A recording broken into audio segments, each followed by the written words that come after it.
Hey, this is Anthony with StuntBums. Today we're going to be reviewing FullThrottle Inc's 2010 dual quad setup.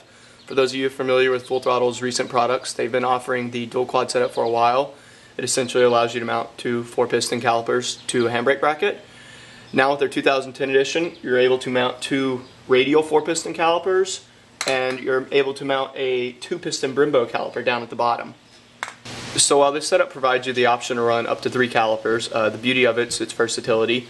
A lot of people are running this in a variety of different configurations. Some people are running with two 4-pistons linked on the handbrake using just the Brembo for the foot brake.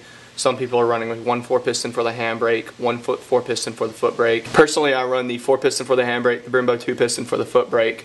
I find the Brembo 2-piston to be a really nice upgrade over the single-piston stock Cowie rear caliper. And in that case, Bill made this to where you can take out the second 4-piston mount and just run a spacer. That way you don't have the extra mount hanging around.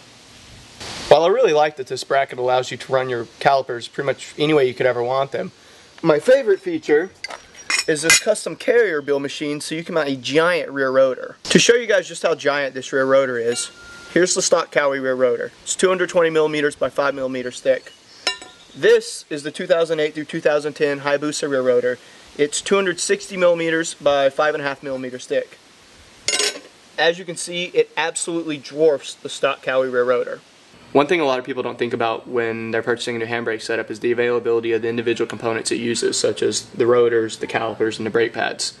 One of the things I love about this setup using the 2008 through 2010 Hayabusa rear rotor is that you can find these all day on eBay for $10 to $30 shipped in great condition. Contrasting that with the ZX11 rotors that a lot of people are using, which are 10 years old and really hard to find. Also, since he's using the radial calipers, all modern day sportback radial calipers have the same spacing between the posts. It's just the actual length of the posts that differ. So Bill sends you a kit to where you can mount almost any modern day sport bike radial caliper. So I've had a lot of people ask me, with all these added calipers, with the bigger rotor, how much harder is it to change your rear wheel? The answer is it's not hard at all. Bill's engineered this to where you don't have to take off or remove any of your calipers to change your rear wheel. So you just put your bracket on, line it up, and sling it in there.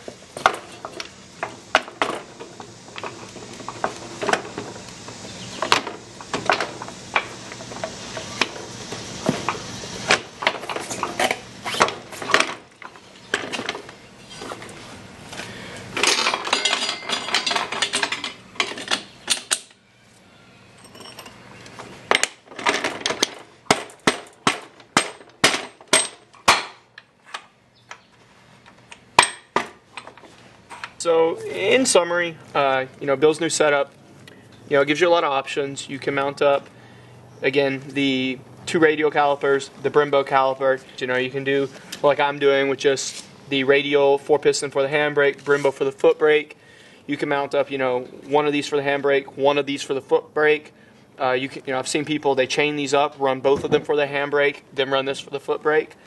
There's a lot of options. The big rotor's nice. It's going to cool down faster. It's going to give you better leverage, so the handbrake's actually going to be more powerful. There's no pad trimming involved now. The bracket on this thing, it's the bracket line spacers for running the different radial calipers, crush washers.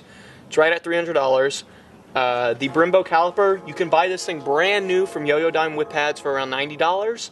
It's a little bit pricier of a setup, but it is hands down the best setup you can buy right now.